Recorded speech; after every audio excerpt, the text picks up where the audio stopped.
میاں محمد نواز شریف واپس آ رہے ہیں اور ایکشن کا پورا دار و مدار لگ رہا ہے ان کی واپسی کے اوپر پیکڈ ہے. آج بھی رانا ثناء اللہ صاحب کہہ رہے تھے حفاظتی ضمانت لیں گے اور واپس آئیں گے اور مینار پاکستان پہنچیں گے. اس پورے سلسلے میں کہیں نہ کہیں آپ کو رکاوٹ یا ہچکچاہٹ یا کوئی آبسٹیکل دکھ رہا ہے؟ بہت شکریہ آپ کا. دیکھیں جی 21 اکتوبر میری تاریخ پیدائش ہے. میرے لیے تو بہت اچھا دن ہے. ان کے لیے میرے خیال سے اچھا دن اور مناسب دن نہیں ہے. نمبر 1. نمبر 2 یہ کہ رانا ثناء اللہ صاحب کی بات پہ مجھے حیرانگی اس لیے ہوئی کہ ایک آدمی مجرم ہے, کنوکٹڈ ہے, اس کو بیل بفور اریسٹ کیسے مل سکتی ہے؟ قانون میں کوئی نئی امینڈمنٹ ہوگی؟ یہ شیورٹی ان کو کسی لائر نے دے دی ہے کہ پاسبل نہیں ہے. تیسری اور موسٹ امپورٹنٹ چیز یہ کہ وہ 5 لاکھ آدمیوں کا کلیم کر رہے ہیں, تو میرے خیال سے تو بہتر ہے کہ وہ نہ آئیں. اگر انہوں نے آنا بھی ہے تو سیدھا گرفتاری دیں, کیونکہ پولیس والے تو اندر جیل میں مل جائیں گے. باہر تو یہ نان پراٹھے اور موٹر سائیکل دینے سے بھی لوگوں نے آنا نہیں ہے. اور آپ کس حیثیت کے تحت ان کی بیل لے لیں گے جو کہ وہ قانون کے اندر موجود نہیں ہے, اور پھر ہیلی کاپٹر میں بٹھا کے مینار پاکستان کی چوٹی پہ کھڑا کر دیں گے ان کو؟ تو یہ کیسے ساری پاسبلٹیز ہے؟ I don't see it. یہ لائر دیتا ہے اس طرح کی انڈرسٹینڈنگز؟ نہیں, کوئی بھی دے رہا ہے. مجھے نہیں پتا رانا صاحب کہاں سے لا رہے ہیں. کوئی دے رہا ہے؟ مجھے نہیں پتا, آئی ڈونٹ نو, بٹ یہ تو پاسبلٹی. کانفیڈنس میں ہے نا پوری جماعت. دیکھیں جی کانفیڈنس تو آپ یہاں سے دیکھ لیں. ایک طرف اکاؤنٹیبلٹی کی باتیں انہوں نے شروع کی, پیر رکھا شہباز شریف صاحب نے, پاکستان میں سافٹ ویئر اپ گریڈ ہوا, ٹھک سے چیزیں ہو گئی, ریورس ہو گیا, سب یو ٹرن ہو گیا. کھڑے رہے نا. اور بھائی 13 جماعتوں کی 13 لیڈرشپ ایکسپائرڈ ہے, ان کا ماضی نہ بھولیں. ان کو بھی تھوڑی سی پروویژن ملی, انہوں نے پھر فوج پہ اٹیک کر دیا. تو یہ آپ سمجھتی کہ ساری 13 پارٹیاں جو ہے پاکستان کی قوم کے لیے کچھ کرتی آئی ہیں یا پاکستانی فوج کے لیے بغض نہیں رکھتی؟ تو آبویس نظر آ رہا ہے. ماضی نہ بھولیں, نہ بھولیں, نہ بھولیں. کیا آپ کو یہی جمہوری لیڈر 13 کنوکٹڈ, اشتہاری, بھگوڑے, مفرور ہی چاہیے؟ یہ کون سا پاکستان ہے؟ We need to think now. یہ بیانیہ تو ان کا انڈر کنسٹرکشن ہے مسلم لیگ میں کا, وہ ریوائز ہو گیا. آپ نے صحیح کہا, ایک دم چھوٹے بھائی پہنچے اور وہ ریوائز ہو گیا. کیوں ریوائز ہوا؟ اپ گریڈ ہو گیا نا سب. کیوں؟ جو آپ کبھی کوئی مجرم جس میں خود کرپشن کے چارجز ہوں, وہ کسی کو احتساب کرے گا. احتساب کرنے کے لیے آپ کو صاف ستھرا ہونا ضروری ہے. It's very simple. تو آپ کو لگ رہا تھا ان کی واپسی خطرے میں پڑ جائے گی اگر یہ اپ گریڈ نہ ہوتا, کہ اس سے نتھی کیا گیا تھا؟ دیکھیں جی ویسے بھی اگر ایک دفعہ پھر لوگوں نے جمہوریت کا مزہ لینا ہے اور یہ پی ڈی ایم کی حکومت کو ایک دفعہ آزمانا ہے اور انہی ایکسپائرڈ لیڈرز کو پھر آزمانا ہے. نو ہمارے ملک میں تو جمہوریت مین یہ 2 خاندان. ٹھیک ہے جی. دیکھیں مجھے ایک بات بتائیں, کیا آپ 9 مئی کے واقعے کے اندر عمران خان صاحب کو ٹھہراتے ہیں جو انہوں نے بہت بدترین کام کیا, بالکل بدترین کام کیا, فوج کی تنصیبات کو کیا, شہداؤں کی لاشوں کو تمسخر اڑایا؟ بالکل غلط ہے, ریجیکٹ, ناٹ ایکسپٹیبل. جو لیگلی ہونا چاہیے ہونا چاہیے. بٹ کیا نواز شریف ڈفرنٹ ہے؟ کیا ہم ماضی بھول گئے؟ طیارہ ہائی جیک میں ایک آپ نے آرمی چیف کو اغوا کر کے انڈیا اتارنے کی کوشش کی اور دوسرے جنرل کو گھر میں لا کے میڈل لگائے, تو دونوں چیزیں ڈفرنٹ کیسے ہے؟ آپ بات کریں لیفٹیننٹ جنرل فیض حمید کے احتساب کی تو ٹھیک ہے, نواز شریف کریں تو غلط ہے. دیکھیں جی میں تو اپنی بات کے اوپر, میں نے تو کہا تھا چکوال سے شروع ہوں گا, کوئٹہ پہ جا کے رکوں گا. میں تو کھڑا ہوں. اب اس کے لیے جو بھی کاسٹ ہے میں تو جائز پہ کھڑا ہوں. میں تو تھوک کے نہیں چاٹتا. میں تو اللہ کے آگے جھک سکتا ہوں, بندے کے آگے نہیں جھک سکتا. آپ نے اگر موازنہ میرا کرنا ہے نواز شریف کے ساتھ, تو پھر تو قوم کو یہ سمجھ آنا چاہیے کہ میں ایک چھوٹا سا ڈاٹ سیاست کے اندر کھڑا ہوں اپنی جگہ کے اوپر, اور دودھ کی ندیاں بہانے والے پی ڈی ایم اور نواز شریف صاحب, پھر وہ ایکسپیریمنٹ از ناٹ ایکسپٹیبل. اچھا, ابھی خورشید شاہ صاحب نے ہمارے پروگرام میں کہا, معافی مانگی عوام سے, سوری کہا کہ غلطی ہوگی جنرل باجوہ کو ایکسٹینشن دے کے, اور یہی بات محمد زبیر صاحب نے بھی کی.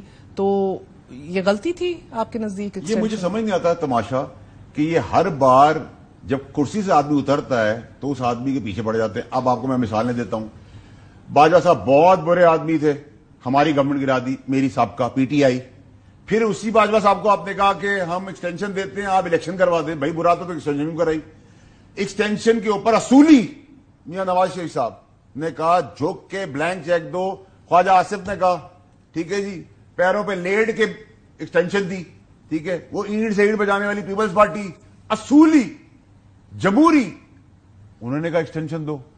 اب کہہ رہے ہیں قوم سے معافی مانگو. قوم سے معافی مانگو جو 35 سال 40 سال تم نے اس ملک کے ساتھ کیا ہے. موازنہ کریں. یہ ساری 13 پارٹیاں, چاہے پی ٹی آئی ہو, نون لیگ ہو, پیپلز پارٹی ہو, اے این پی ہو, ایم کیو ایم ہو, انہوں نے فوج کے ساتھ, پاکستانی قوم کے ساتھ کیا کچھ نہیں کیا. جو پاکستان کی روٹی, کپڑا, مکان, غریب کی ضرورت ہے, جس کا بھیک مانگ کے ووٹ آپ واپس آتے ہیں, وہ ساری فیکٹریاں تو ان لیڈروں کے پاس ہے. اب 2 سوال ہیں. ایک تو 2018 میں کیا عمران خان کو برسر اقتدار میں لانے میں فوج کا کردار تھا؟ یس اور نو؟ دیکھیں جی، یس اور نو؟ پاکستان کے اندر کوئی الیکشن کے اندر ایسا ہوا ہی نہیں کہ وہ ریگڈ الیکشن نہ ہوا. پھر نو کانفیڈنس میں بھی فوج کا کردار تھا؟ یس اور نو؟ بہت سمپل سی بات ہے. یہ جو ساری پارٹیاں ایک ساتھ جو پیارے بن گئے اور آج ایک دوسرے کا پھر پیٹ پھاڑنے کو تیار ہیں، It's written on the wall. ادارے نے مدد فراہم کی تھی. دیکھیں اس میں کوئی آپ کیوں یہ کوشچن نہیں، کریں، میں یہ یہ سب کو سمجھ- پتا میں ہے. یہ میرے سمجھنا منہ سے چاہ- آپ نے سننا ہے تو بالکل اس میں کوئی تو میں یہ rocket سمجھنا science چاہ رہی نہیں ہوں ہوتی. کہ بقول آپ کے چور، لٹیرے، ڈاکو، ان لوگوں نے جس طرح ملک کو لوٹا تو ان کو دونوں ہاتھوں سے لوٹنے میں تو مدد ملی نا، فیسیلیٹیٹ کیا گیا. میں تو یہ کہہ رہا ہوں کہ ہمارے پاس تو جو مجرم آپ سے یہ ہیں، وہ نہیں ہیں. کنوکشن ہمارے پاس کیا ہے، جو ہماری فیتھ لائن ہے کہ اس بار کا سپہ سالار حافظ قرآن ہے. بالکل ہے، نیک نیت ان پہ تو ایماندار جا ہی نہیں آدمی رہے. ہے، ان ٹھیک پہ ہے، ماضی کی Spotless بات کر man رہے ہے. دیکھیں ماضی میں تو جب آپ چکوال سے شروع ہوں گے، کوئٹہ پہ کھڑے ہوں گے، ارشد شریف کا کیس کھلے گا تو پاکستانی قوم کو پتہ چلے گا کہ اس ملک میں بربریت کدھر سے شروع ہوتی ہے اور کہاں ختم ہوتی ہے.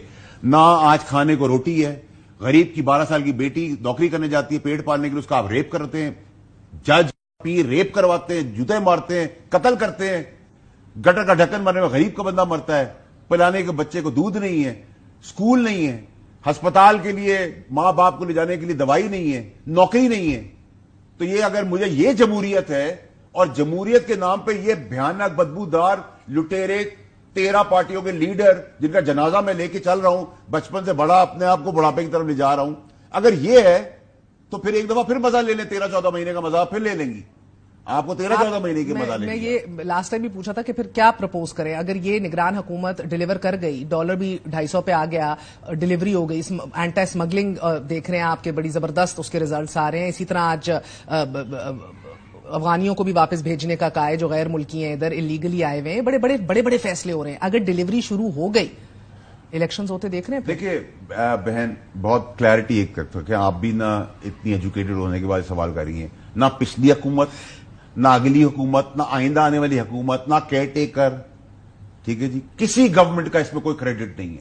یہ جو ڈالر نیچے آیا ہے یہ بھی آرمی چیف کی کاوش ہے، ملٹری کا کریڈٹ ہے.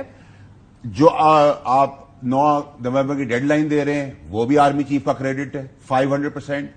جو معیشت میں بہتری لانے کی بات ہو رہی ہے وہ بھی آرمی چیف کا کریڈٹ ہے. تو جس کا جو کریڈٹ ہے اس کو دے، یہ نہ کہیں کہ وہ ان کی بڑائی ہے کہ وہ اچھا کام کر کے سامنے لوگوں کو لا رہے پھر ہیں. الیکشن ہوگا، یہی سب آئیں گے، یہ اچھی باتیں ساری رک جائیں گی.